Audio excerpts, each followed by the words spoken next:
उदार चरितारं तु वसुदैव कुटुम्बकम्।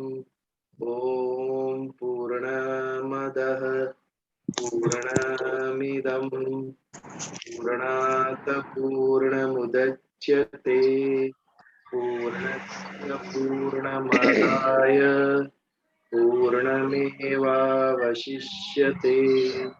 ॐ शान्ति।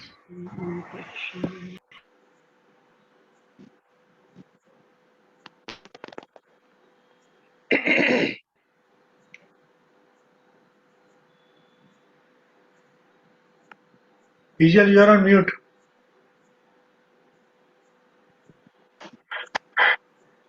भजन कौन गा रहा है आज?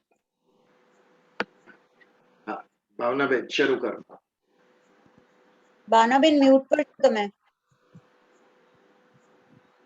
हाँ, Others, please go on mute.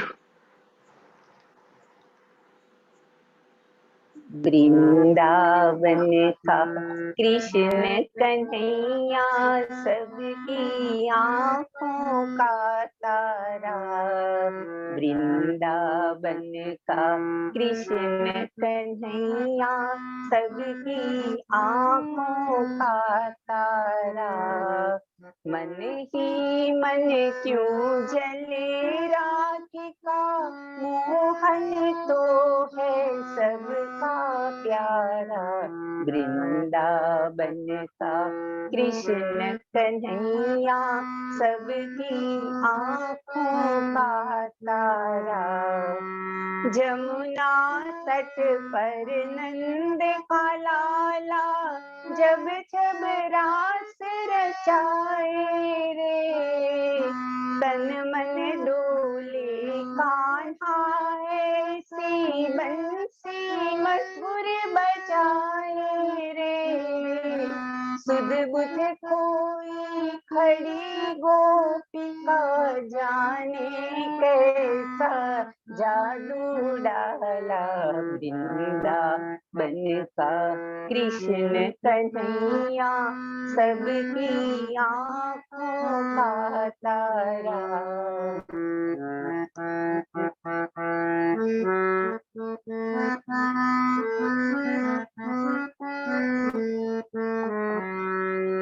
रंग सलोना ऐसा जैसे छाई हो घट सावन की।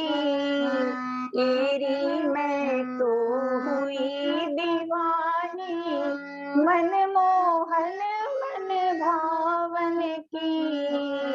तेरे कारण देख सावरे छोड़ दिया मैंने जग सारा। वृंदावन का कृष्ण कन्हैया सबकी आँखों का तारा। मन ही मन क्यों जले राखी का मोहन तो है सबका प्यारा। वृंदावन का कृष्ण कन्हैया सबकी आँखों का तारा।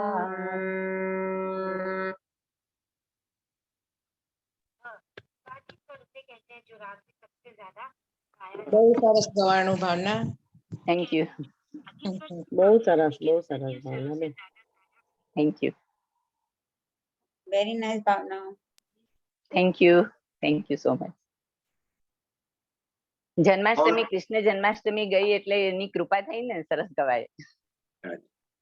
बहुत ही अच्छा भजन, सुमधुर भजन, very hit song. Thank you. And very well sir, बहुत अच्छा गाया. Thank you. ज्ञान कर्म संन्यास योग. बहुत सरस गायो. अध्याय 4 श्रीमद् भगवद गीता ज्ञान कर्म संन्यास योग. कर्म योग का ही अनुसंधान, उसका ही कंटिन्यूएशन, सिक्वल ऑफ कर्म योग. 9वां श्लोक हमने देखा. इसके पहले के प्रकरण में हम ये देख रहे थे कि भगवान क्यों प्रकट होते हैं, कब प्रकट होते हैं और उसके आने का कारण. आने का कारण क्या? धर्म का संस्थापन. धर्म का संस्थापन कैसे करेंगे? साधुओं को परित्राणाय रक्षण करके और विनाशाय च दुष्कृता, जो दुष्कृत्य करने वाले हैं उसका विनाश कर, तब जाके धर्म का संस्थापन होगा। इसके लिए भगवान अवतरण लेते हैं, और भगवान जब अवतरण लेते हैं तो उसका कारण क्या होता है, ये तत्व ज्ञान है जानना। आगे के 2 श्लोक समझने में इजी था, बट ये जो श्लोक हमने 9वां श्लोक पिछली बार किया उसमें तत्व ज्ञान था। जन्म कर्म च मे दिव्यम यो वेत्ति तत्वतः, ये जब हम जानेंगे तब भगवान के प्रति हमारा आकर्षण और बढ़ेगा, हमारा श्रद्धा भाव और बढ़ेगा भगवान के प्रति। भगवान ने भले ही मनुष्य जन्म लिया हो, भले ही पृथ्वी पर अवतरण किया हो, लेकिन उसका हेतु अलग था। मनुष्य जन्म क्यों प्राप्त करता है? कर्म के सिद्धांत के अंडर, प्रकृति से जुड़े हुए, सत्व रज तम अपना खेल करता है हमारे मन पर, इच्छाएं उत्पन्न होती है, कर्म होता है हमारे से, बांधने वाले कर्म, मुक्ति देने वाले कर्म। जब तक बैंक में, जब तक हमारे चित्रगुप्त जी के लेजर अकाउंट में हमारे कर्म का बैलेंस है, आइदर डेबिट और क्रेडिट, तब तक पुनर्जन्म निश्चित। तो भगवान की तो कोई बैंक की कोई लेजर अकाउंट ही नहीं है,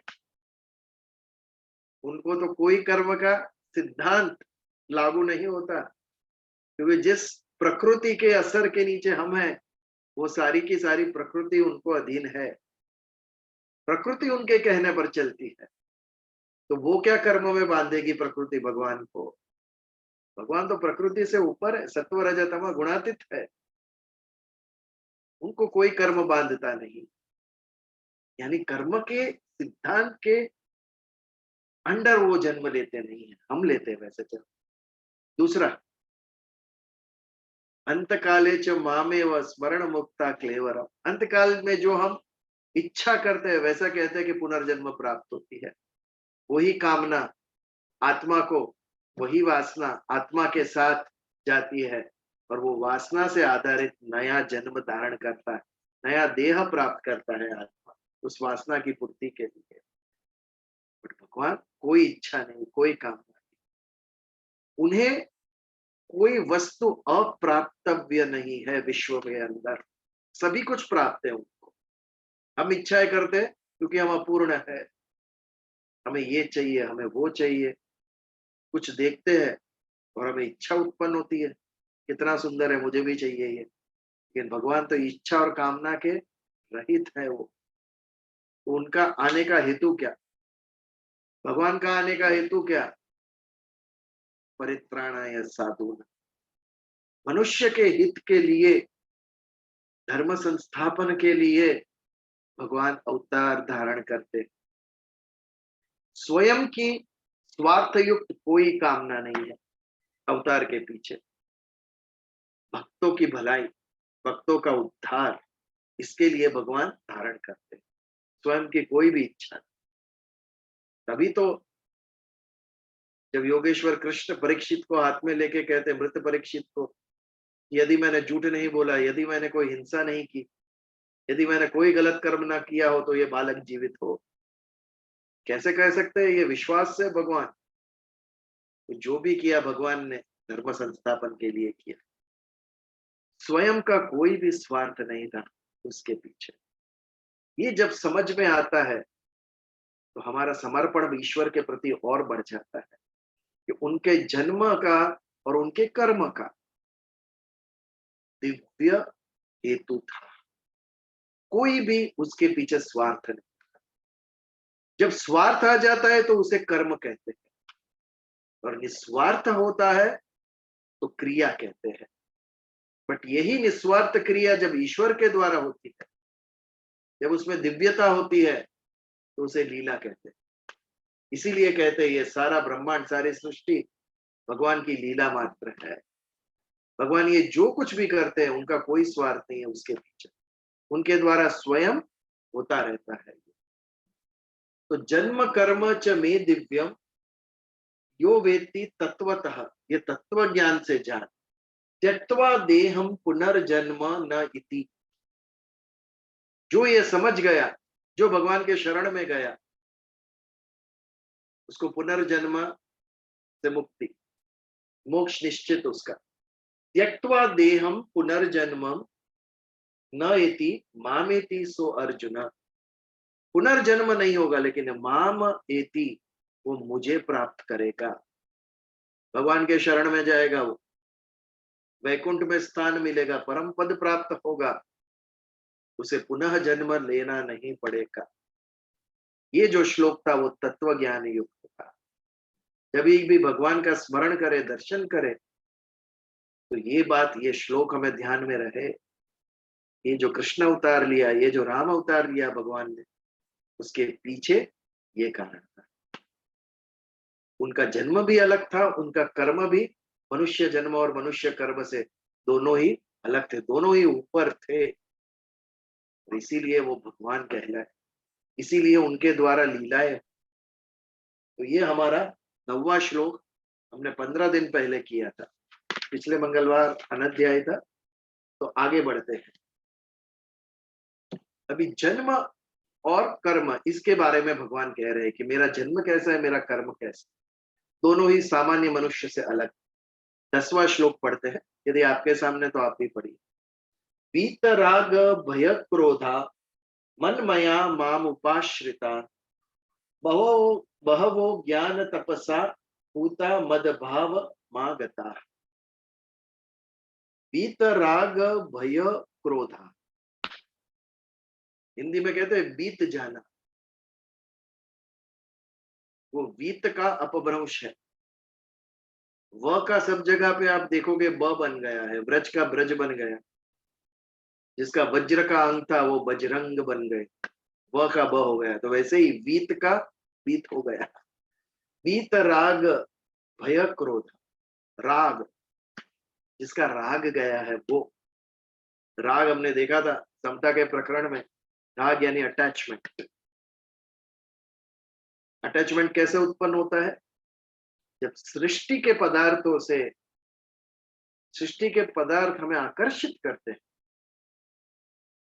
उसके लिए महत्व बुद्धि है हमारे मन के अंदर। ये कितनी सुंदर साड़ी है, चलो खरीदते हैं। क्यों खरीदी? आकर्षण है उसके प्रति, महत्व है कपड़ों का हमें, इसके लिए ये राग चाहिए ही चाहिए। सीता जी भी मुक्त नहीं थे। हीन भावना आपके मन के अंदर ना लाइए, हम सब मनुष्य हैं। सीता ने भी जब हिरण देखा तो उनसे भी राग है, राम को दौड़ाया उन्होंने, इसका चर्म चाहिए मुझे, इस मृग का चर्म चाहिए। तो ये राग, अटैचमेंट, राग आसक्ति किसे कहते हैं? सांसारिक पदार्थों के प्रति आकर्षण। प्रकर्षेण करणम मिति प्रकृति, प्रकृति की व्याख्या ही यही है। करण यानी इंद्रिय, जो इंद्रिय को आकृष्ट करती है वो प्रकृति। भगवान हमें आकृष्ट करते ही नहीं, क्योंकि हमारी आंखों का विषय नहीं है ईश्वर, दिखते ही नहीं है। कानों का विषय नहीं है, भगवान सुनाई नहीं देते हैं, हम उन्हें स्पर्श नहीं कर सकते, इसके लिए आकृष्ट नहीं करते। भगवान के प्रति हमें आकर्षण उत्पन्न कर रहे हैं, इसके लिए उसे मूर्ति का स्वरूप दिया। निर्गुण भक्ति में तो ना मूर्ति है ना नाम, नाम भी नहीं है ईश्वर का, आत्मा। लेकिन क्यों हमने मूर्त स्वरूप दिया? ताकि हमारी आंखों से आकर्षित हो, ध्यान करने में और हमें सहायता प्राप्त हो। यदि चलते चलते मार्केट में ध्यान करना हो तो मुश्किल हो जाए। कितने सारे अच्छे अच्छे सब्जियां, फल दिखेंगे, कितने अच्छी दुकानों में पदार्थ दिखेंगे, लेकिन यदि मंदिर में जाके बैठ गए तो भगवान के सामने, तो ध्यान करना इजी हो गया। क्योंकि भगवान की मूर्ति जब आंखों के सामने आई तो मन में से अन्य विचार निकल गए हमारे, और हम ध्यान पूर्वक भगवान की उपासना कर सकते हैं। ये जो प्रकृति है वो करण, इंद्रिय को आकृष्ट करती है। जब तक ये आकृष्ट करती रहेगी तब तक राग और द्वेष रहेगी। आंखों को जैसे अच्छी बातें दिखती है वैसी नहीं पसंद है वो बातें भी दिखती है, वो द्वेष उत्पन्न करती रहेगी। जीवन के पथ पर अच्छे व्यक्ति जैसे मिलते हैं पसंद नहीं है वैसे व्यक्ति भी मिले, सबको साथ लेकर चलना पड़ेगा।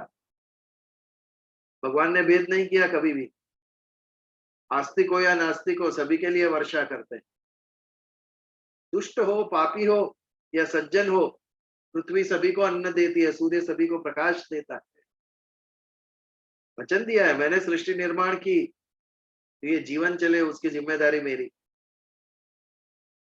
ब्रह्मा जी ने सभी के जीवन के लिए पर्याप्त दिया है। प्राणवायु, ऑक्सीजन, जल और भूमि में अन्न, ये भगवान देते हैं सभी जीव के लिए, कहीं भी भेदभाव नहीं किया। तो भगवान ने भेदभाव नहीं किया तो हम कौन होते हैं भेदभाव करने मनुष्य के अंदर।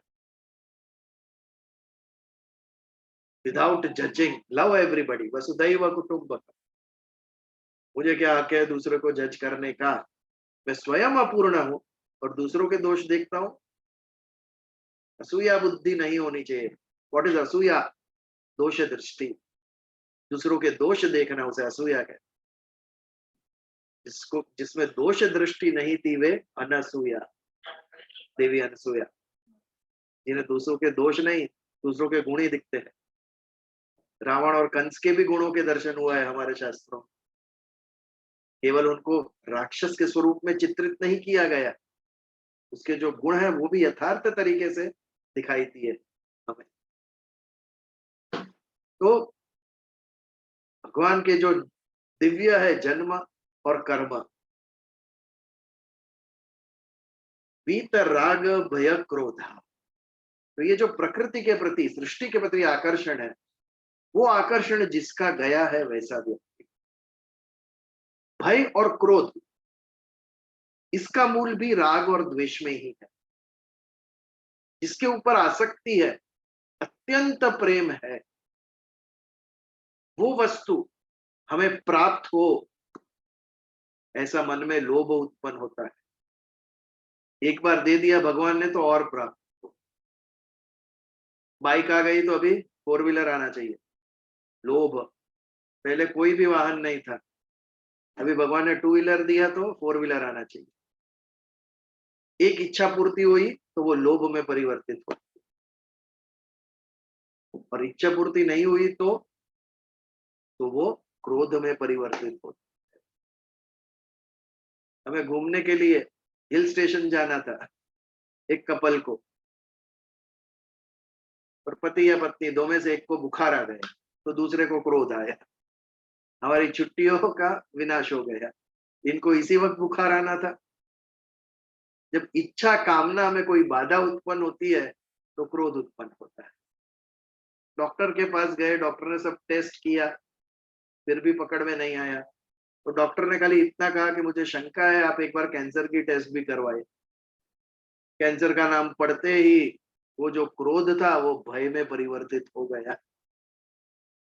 अरे बाप रे, इसकी टेस्ट करानी है ऐसा नहीं कहा है डॉक्टर ने, फिर भी भय किससे उत्पन्न होता है? सिचुएशन, परिस्थिति जब हमारे नियंत्रण के बाहर हो तो वो भय निर्माण करती है। जब हमारे नियंत्रण के अंदर हो और हम ना कर सके तो वो क्रोध उत्पन्न करती है। घूमने जाना है, ये हमारे नियंत्रण के अंदर है, कब जाना है, कहाँ जाना है, ये हम निश्चित कर सकते हैं। यदि उसमें बाधा उत्पन्न हुई तो क्रोध उत्पन्न हुआ।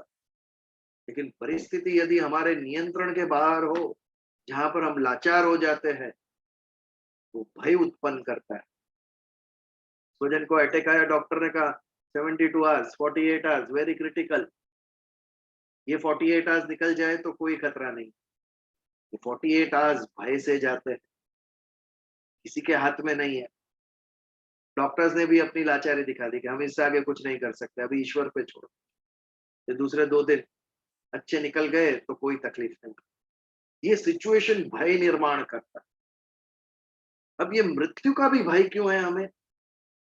क्योंकि जीवन से राग है, जीवन से आसक्ति है, इसके लिए मृत्यु का भय है। ये जीवन को कैसे छोड़े हम? कितने इमोशनल अटैचमेंट, परिवार, मित्र, पड़ोसी, सृष्टि से आनंद कितना लिया है हम। We have enjoyed life, और मन के अंदर हमेशा होप रहती है और एंजॉय करे और सुख प्राप्त करे। ये भाव तोड़ना आसान नहीं है, ये हमें आसक्त करता है। और यही आसक्ति, जीवन की आसक्ति, ये हमें मृत्यु का भय उत्पन्न करती। इसीलिए महामृत्युंजय जाप, मृत्यु तो अटल है लेकिन उसका भय दूर कर देता है। Again and again, again and again जब हम बोलते हैं तो निर्भयता प्राप्त होती है। भागवत कथा सुनता हूं तब विचार आता है मुझे, इसके पीछे क्या ये रहस्य होगा। परीक्षित जी की 7 दिन में मृत्यु होने वाली है और उनको मुक्ति प्राप्त करनी है।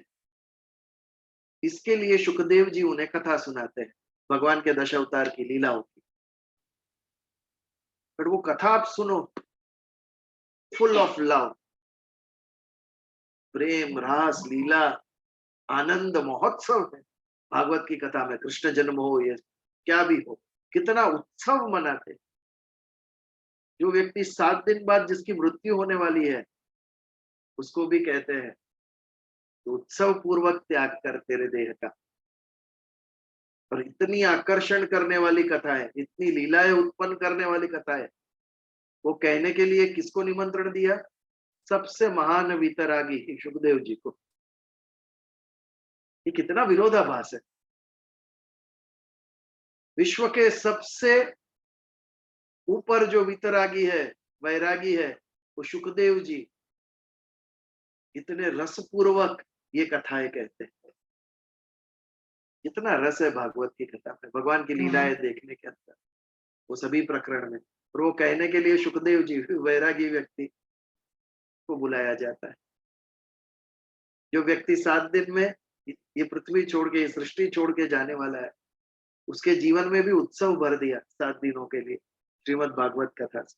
This is the positivity of Hindu religion. रोते हुए नहीं जीना है। मृत्यु अटल है, सबको जाना है एक दिन, लेकिन जितना भी जियो हंस के जियो, एंजॉय, अच्छा काम करके जाओ, लोगों को सुखी करके जाओ, लोगों को हंसा कर जाओ। Positivity of Hindu religion. कहीं भी त्याग का नहीं बात नहीं की है, अनासक्ति की बात की। उपवास में भी खाना छोड़ना नहीं है, तो अन्न जो रोज खाते हैं उसका त्याग करना। रोज जो खाने के प्रति आपकी आसक्ति है वो नहीं, आज अलग खाना है आपको, फल आहार, आज खाली फल खाने और कुछ खाना नहीं है आपको। This is a distinct character of भगवान श्री कृष्ण। कर्म का त्याग नहीं, उसके पीछे का भाव, जो अटैचमेंट है, उसका त्याग करना। तो वीतराग भय क्रोध, ये भय और क्रोध आसक्ति से निर्माण होते हैं। जो इच्छा है पूर्ण नहीं होती है तो क्रोध में परिवर्तित होती है। और यदि वो सिचुएशन हमारे नियंत्रण से बाहर हो, हमारी शक्ति से ऊपर हो, तो वो भय निर्माण करता है, फियर इट निर्माण। पर जिसकी आसक्ति गई, जिसका राग गया, उसके भय भी गए और उसके क्रोध भी गए। तो ऐसा जो व्यक्ति है सिद्ध पुरुष, जिसके वीतराग भय क्रोध मनमया माम उपाश्रिता, उपाश्रिता यानी जिसके आश्रय पे है वो, मनमया जिसका मन मुझ में लग चुका है, जिसके मन में मुझे उसने स्थापित कर लिया है। हमारे मन में भगवान बहुत कम आते हैं, याद दिलाना पड़ता है एकादशी है आज, तब भगवान मन के अंदर आते हैं। अभी तो वो जनरेशन भी नहीं रहेगा कि जो याद कराता है कि आज एकादशी है। हमारे बाद वाले जनरेशन को तो वो भी पता नहीं होगा कि आज कौन सी तिथि है, क्योंकि हमारे मन में भगवान नहीं बसे। हमारे मन में क्या बसा है, आप खुद एनालाइज करो, विश्लेषण करो। सुबह उठो तब से रात तक कितनी बार भगवान आए आपके मन में? हम स्टेप्स गिनते हैं ना, आज कितने स्टेप्स गिने? 10,000 स्टेप चले आज। सब उपकरण है, भगवान भगवान कितनी बार आया? इसका है कोई उपकरण? तो गले में बांध देने से पता चले कि इतनी बार भगवान को याद किया हम। कोई उपकरण नहीं है उसका, क्योंकि मनमया नहीं। ये जो भक्त होते हैं वो मनमया होते हैं। 24 घंटे उनके मन में भगवान का रटन होता है, भगवान ही भगवान, ईश्वर ही ईश्वर, ये होते हैं। जब मन में ईश्वर बस जाता है और संसार निकल जाता है तो माम उपाश्रित, ऐसा भक्त भगवान के आश्रय पे चला जाता है। हम किस पे आश्रित है? हम धन और संपत्ति पे आश्रित है।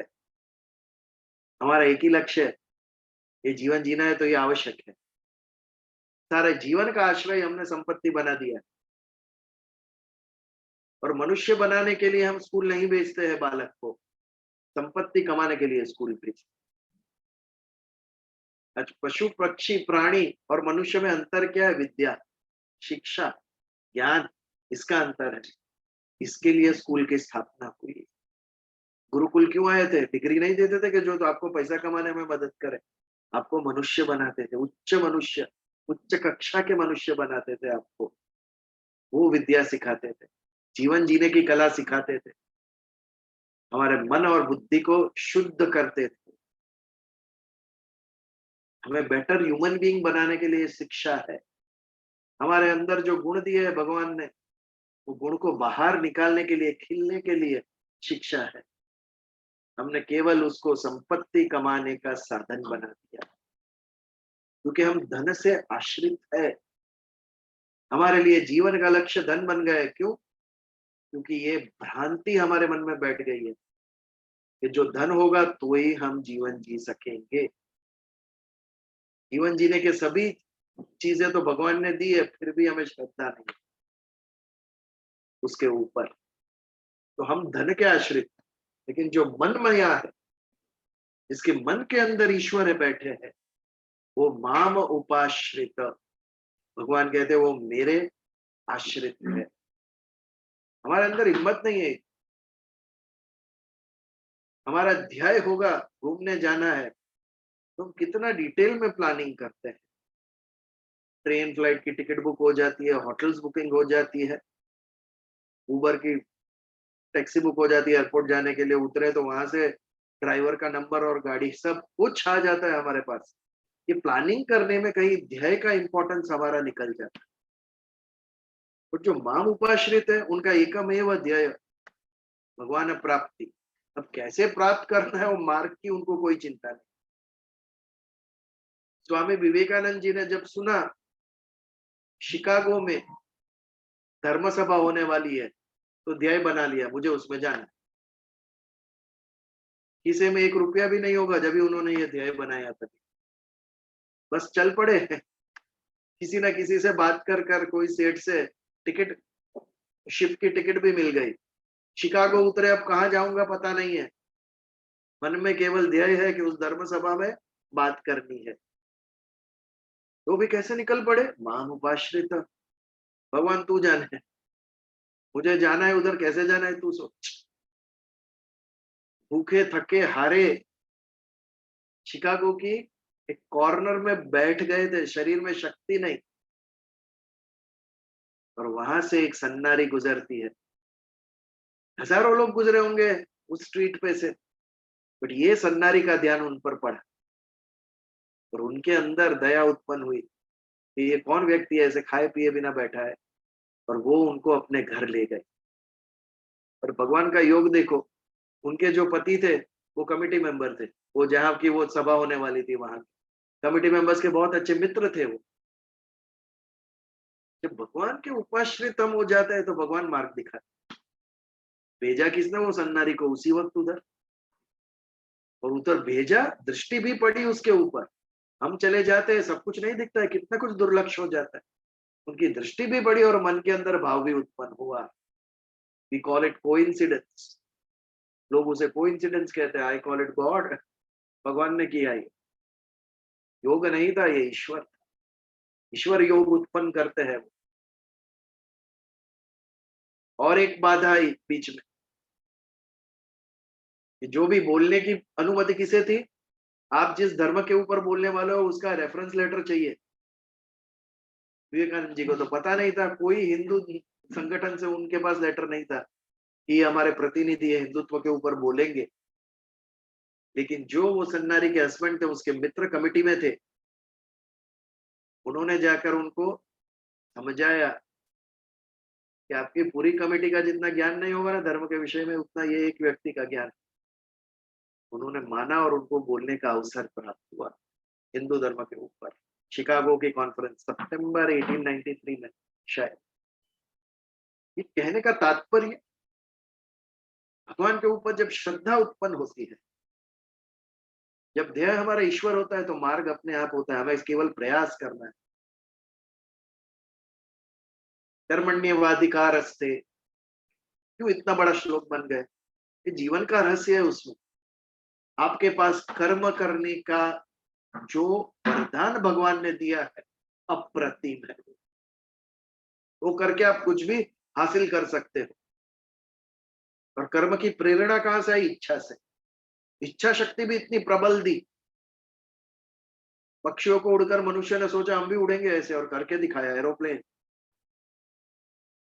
टेलीस्कोप से चांद देखा तो वहां पे संतुष्ट नहीं हुआ, अपनी पत्नी को नहीं दिखाया कि देख तू भी चांद, मैं पहुंचूंगा वहां पर, मंगल देखकर मैं पहुंचूंगा वहां पर, ये जो दिख रहा है वो कैसा मैं जानूंगा। ये जो प्रबल इच्छा शक्ति, इमेजिनेशन, ये हमारे कर्म को प्रेरणा देती है। मन के अंदर सद इच्छा होती है तो वो सद कर्म में परिवर्तित होती है। हमें भी ये आरंभ करने की आवश्यकता है। इतने समय से 2 साल से हम सत्विचार ग्रहण कर रहे हैं। सत्विचार का रूपांतर सत्कर्म में होना चाहिए। तो भगवान ने ये भेड़ दिया है, you are free to do new karma. मैंने तुझे जैसा जन्म दिया है उससे कहीं आगे तू बढ़ सकता है। अन्य सभी पशु पक्षी जैसा जन्म पाया था वैसा ही मृत्यु पाते, कोई चेंज नहीं होता है उनके जीवन। तो भगवान ने हमें वो गिफ्ट दी, मनुष्य को, और इसका गर्व होना चाहिए हमें कि हम मनुष्य है। नए कर्म करने की, नए इच्छाएं करने की वरदान मिला है हमें। इससे प्रगति करेंगे हम। कर्मण्येव अधिकार से, अधिकार है मेरा नया कर्म करने का। कर्म से सभी कुछ संभव है, बस खाली एक विवेक होना चाहिए, क्या कर्म करना है क्या नहीं करना। यहाँ पर भगवान ने कैच दे दिया कि बेटा तेरी परीक्षा लूंगा मैं। तेरे अंदर दैवासुर संपत्ति है, दोनों ही है। दैवी संपत्ति भी, आसुरी संपत्ति भी थी मन के अंदर। कॉइन की 2 बाजू, दैवी विचार भी आता है, आसुरी विचार भी आता है मन के अंदर। और उसे छलनी करने के लिए बुद्धि दी।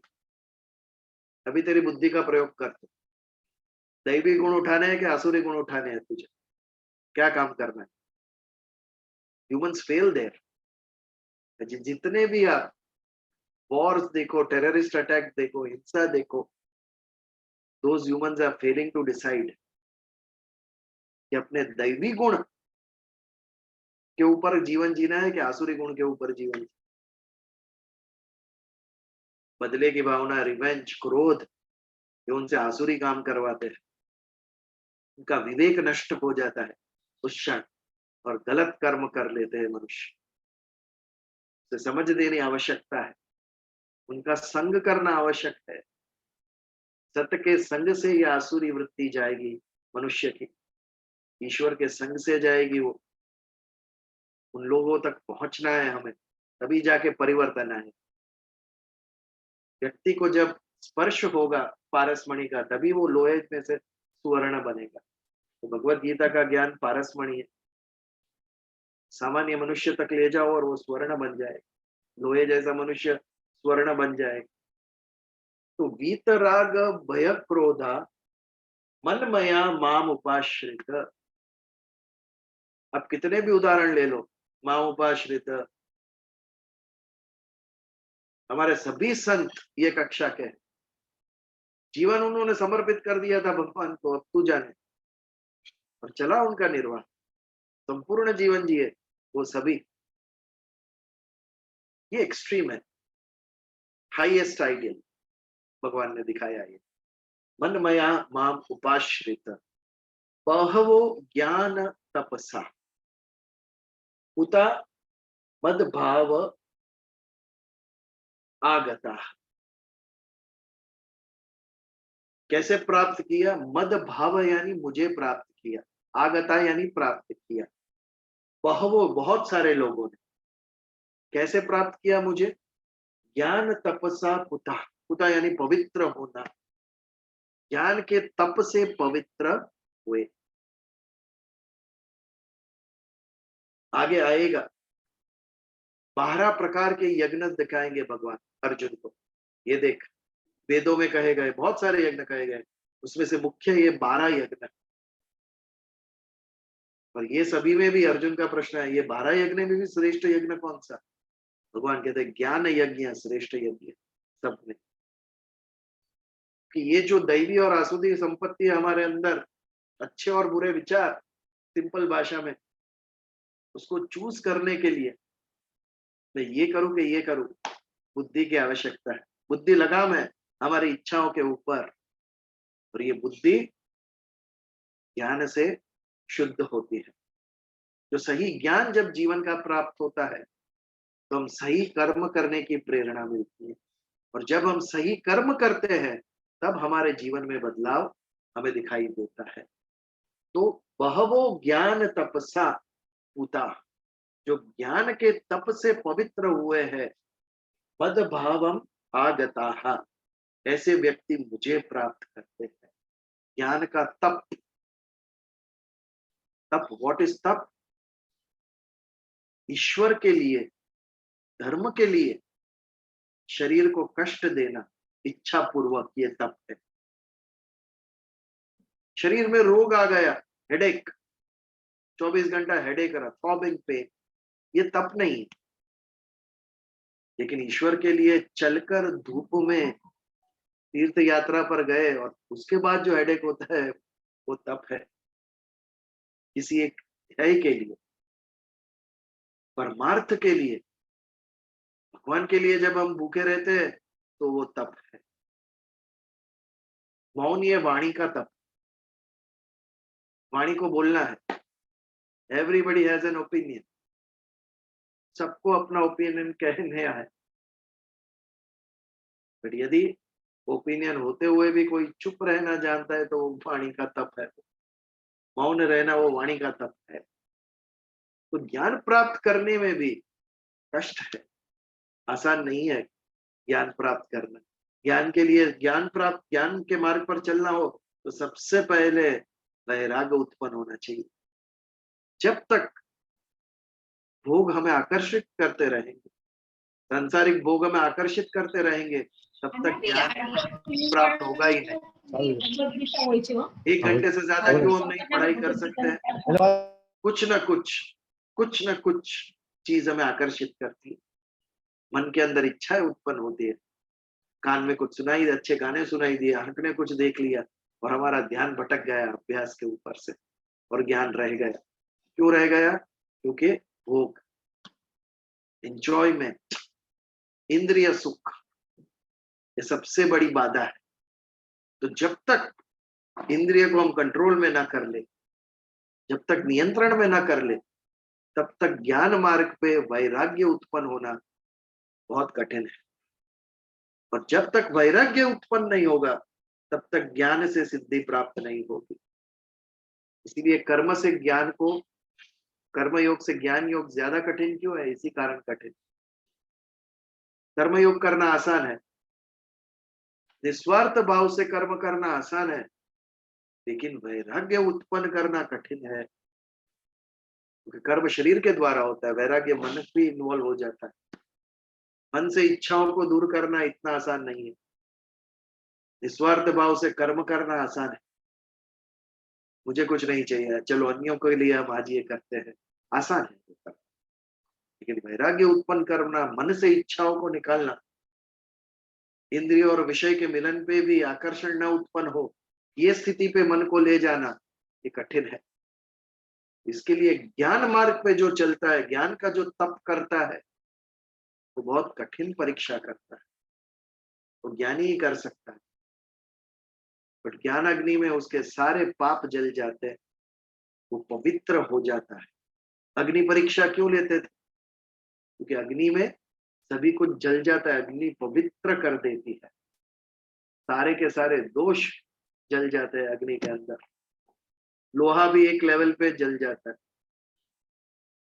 आयन, इतनी शक्ति होती है उसके अंदर, उसको भी पिघला देती है अग्नि। तो अग्नि पवित्र करने वाली है। तो जो ज्ञान तप में पवित्र हुआ है, ऐसा व्यक्ति मुझे प्राप्त करेगा। लेकिन जिसके मन के अंदर अभी तक वैराग्य उत्पन्न नहीं हुआ है, वो ज्ञान मार्ग पे नहीं चल सकेगा। उसके लिए कर्मयोग ज्यादा आसान है, ज्ञान योग कठिन है। तप करो, वैराग्य उत्पन्न करो, अपने आप को संसार से दूर हटाओ, तब वो जो ज्ञान का तप होगा उसके अंदर पवित्र होकर वो व्यक्ति मनमया मुझे प्राप्त करेगा। माम उपाश्रित, मुझ पे श्रद्धा उत्पन्न होगी और उसके भय राग क्रोध ये सब जाएंगे। तो ये था हमारा 10वां श्लोक। इसके ऊपर कोई प्रश्न, कोई विचार? आप करोगे तो मुझे आनंद होगा, विचार करोगे, कुछ शेयर करोगे तो कुछ प्रश्न करोगे। और भी मूव अहेड। बहुत गहन है, सोच के नेक्स्ट टाइम क्वेश्चंस आएंगे ऐसे लग रहा है। ओके, विपुल भाई, who's that? नया? हाँ मेरा क्वेश्चन है, लेकिन बेटर है मैं खत्म होने के बाद पूछूं। Okay, no problem. चल आगे बढ़े। 11वां श्लोक। ये यथा माम प्रपद्यन्ते तांस्तथैव भजाम्यहम् मम वर्तमानुवर्तन्ते मनुष्याः पार्थ सर्वशः। सिंपल श्लोक। ये यथा माम प्रपद्यन्ते, प्रपद्यन्ते यानी जो जिस प्रकार मेरी शरण में आएगा, तांस तथैव भजाम्यहम्, मैं उसे उसी प्रकार मेरी शरण में लूंगा, उसी प्रकार मैं उसको प्राप्त होऊंगा। मम वर्तमानुवर्तन्ते, इट इज नॉट वर्तानुवर्तन्ते, इट इज वर्तमानुवर्तन्ते। वर्तम यानी मार्ग, मैं जिस मार्ग पर चलता हूं सारा विश्व उसी मार्ग पे चलेगा। वर्तमानुवर्तन्ते, कोई अनुवर्तन्ते यानी वैसे ही उसका अनुसरण करेगा विश्व। मम वर्तमानुवर्तन्ते मनुष्याः पार्थ सर्वश। हे पार्थ, सभी मनुष्य मैं जिस मार्ग पे चलूंगा, वर्तम यानी मार्ग, उसी मार्ग पे सब अनुसरण करेंगे। भगवान के मार्ग पे चलना क्या है? अभी हमने देखा भगवान के जन्म का कारण, उनके कर्म का कारण कैसा है? अहेतुक, कोई हेतु नहीं है भगवान के कर्म के पीछे। हमें भी उसका अनुसरण करना चाहिए। धर्म संस्थापन के लिए हम भी योगदान दे सकते हैं। जब बहुत ही विषम परिस्थिति हुई तो भगवान अवतरण लेंगे, लेकिन इसका अर्थ ये नहीं है कि हम सब कुछ भगवान के ऊपर छोड़ दें। हम भी धर्म का संरक्षण, धर्म का संवर्धन हम भी कर सकते हैं। लेकिन हमने ये बात को हमारे मन से, हमारे जीवन से निकाल दी और फिर हम चिल्लाते हैं समाज बदल गया, व्यक्ति बदल गए, पहले जैसे रहे नहीं, ये जनरेशन तो हाथ से निकल गया, निकलना ही चाहिए। आपने क्या किया उसको अटकाने के लिए? खाली टेंशन किया ना। टेंशन करने से कुछ नहीं बदलता है, कर्म करने से बदलता है। हमने नहीं किया संवर्धन धर्म का। सबसे पहले तो समझना पड़ेगा धर्म है क्या, उसके बाद ही उसका संवर्धन कर सकोगे आप। समझने के बाद एकत्रित होना पड़ेगा। एकत्रित होकर जब कर्म होगा उस लक्ष्य को सिद्धि के लिए, तब जाके परिवर्तन दिखेगा समाज के अंदर। भगवान का ये मार्ग था कि निस्वार्थ भाव से धर्म संस्थापन के लिए मैंने जन्म लिया है अर्जुन। यदि भगवान ने ये करने के लिए जन्म लिया है, हमें भी अपने जन्म को, हमारे जीवन को दैवी बनाने के लिए ये करना आवश्यक है। कर रहे हैं हम? बिल्कुल नहीं। बिल्कुल मतलब बिल्कुल नहीं। केवल एक फियर के अंदर जीता है सब लोग। कल क्या होगा, तेरे स्वास्थ्य क्या क्या होगा, तेरी संपत्ति का क्या होगा, बिजनेस नहीं चला तो जॉब चली गई तो अरे क्यों चिंता करते हो? जैसे आपको जॉब की जरूरत है, एम्प्लॉयर को भी एम्प्लॉय की जरूरत है। आपका बिजनेस क्यों जाएगा? आप जिसको माल देते हो उसको भी माल की जरूरत है। इस सृष्टि में सब इंटरडिपेंडेंट है। भय का कोई कारण नहीं है, लेकिन केवल चिंता से हम जो कुछ कर सकते थे एज ए ह्यूमन बीइंग वो कुछ नहीं किया हमने। व्यर्थ चिंता, कल क्या होगा, बस इसकी चिंता। अगर होने वाला होगा तो 2 क्षण के बाद भी होगा, तुझे पता नहीं चलेगा। और हम कल की चिंता करते, परसों की चिंता करते, दूसरी मोमेंट पे क्या होने वाला है ये मुझे पता नहीं। कल सुबह मैं उठूंगा कि नहीं मुझे पता नहीं। और हम 5 साल के बाद क्या होगा इसकी चिंता करते। ये व्यर्थ चिंता है सब। तो मम वर्तानुवर्तन्ते, भगवान ने जो किया है धर्म संस्थापन, उसमें हमारा भी योगदान होना चाहिए। यदि हमारा जीवन भी हमें दिव्य बनाना हो तो मम वर्तानुवर्तन्ते मनुष्य पार्थ सर्वशः। मैं जैसे चलता हूं, मैं जिस मार्ग पर चलता हूं, धीरे धीरे सभी मनुष्य इसका अनुसरण करना चाहिए। ये यथा माम प्रपद्यन्ते, वो जैसे मेरी शरण में आएगा मैं उसको वैसे ही शरण में लूंगा। एक प्रश्न, सुदामा जी क्यों गए थे भगवान कृष्ण को मिलने के लिए? यदि मैं पूछूं तो सुदामा जी क्यों गए थे भगवान कृष्ण को मिलने के लिए? अपने कड़की दूर करने, कड़की दूर करने। हाँ भावना बेन बोलो। નહીં એમની પત્નીનો બહુ આગ્રહ હતો કે આગ્રહ. તમારા દારિદ્ર. ફ્રેન્ડ આટલા ધનવાન છે તો આપણા છોકરાઓ ભૂખે મરે છે તો Yes. તમે જાઓ એના મદદ માટે. करेक्ट, उनकी पत्नी का आग्रह था कि दारिद्र दूर करे हमारा, हमारे बच्चों के खाने के लिए कुछ नहीं है। सुदामा जी ने तो कहा ही नहीं है कृष्ण को, फिर भी अंतर्यामी थे भगवान कृष्ण, वो समझ गए। सुदामा जी जिस भाव से उन्हें मिलने गए, भगवान ने क्या किया? भगवान ने तथास्तु कहा। और क्या दिया सुदामा जी को? भगवान ने संपत्ति दी, उन्हें धनवान बनाया। ये बात है, ये यथा माम प्रपद्यन्ते, जो मेरे शरण में जिस भाव से आएगा मैं उसी को वो दूंगा। गजेंद्र मुक्ति की कहानी हम सुनते हैं। हाथी ने, गजेंद्र ने भगवान को क्यों पुकारा?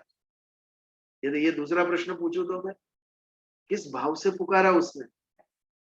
उसने पैसे मांगने के लिए बुलाया था भगवान कृष्ण को कि संपत्ति दो मुझे? गजेंद्र ने मुक्ति के भाव से उसके भगवान के शरण में गए, तो भगवान ने उसे मुक्ति प्रदान की, उसे मगरमच्छ के मुंह से छुड़ाया उनको, और गजेंद्र को मुक्ति प्रदान। तो जो भाव से जो मेरे शरण में आएगा मैं उसी भाव से उसे मेरे शरण में लूंगा। बहुत सुंदर बात है ये, इस पर विस्तार से हम चर्चा करेंगे। आज 10:30 बज गए, तो इस मंगलवार नहीं लेकिन अगले मंगलवार को कुछ उदाहरण लेकर ये भाव को हम समझेंगे कि भगवान के शरण में किस भाव से जाना चाहिए हम। क्योंकि भगवान तो तथास्तु कहने के लिए ही बैठे, तू जिस भाव से आएगा, तू जिसकी कामना करेगा वो तुझे प्राप्त करूंगा। सिंपल सिंपल लॉजिक, तुझे जो चाहिए मैं देने के लिए बैठा। अपने ऊपर है क्या मांगे भगवान से, इट्स अप टू अस। मेरा जीवन कैसा हो ये भगवान से मांगे। तो इस विषय पर हम 11वें श्लोक पे चर्चा अगले मंगलवार करेंगे। और आज प्रार्थना करते हैं। आई होप किसी को कोई प्रश्न नहीं है, इसके लिए प्रार्थना की बात की है। चल,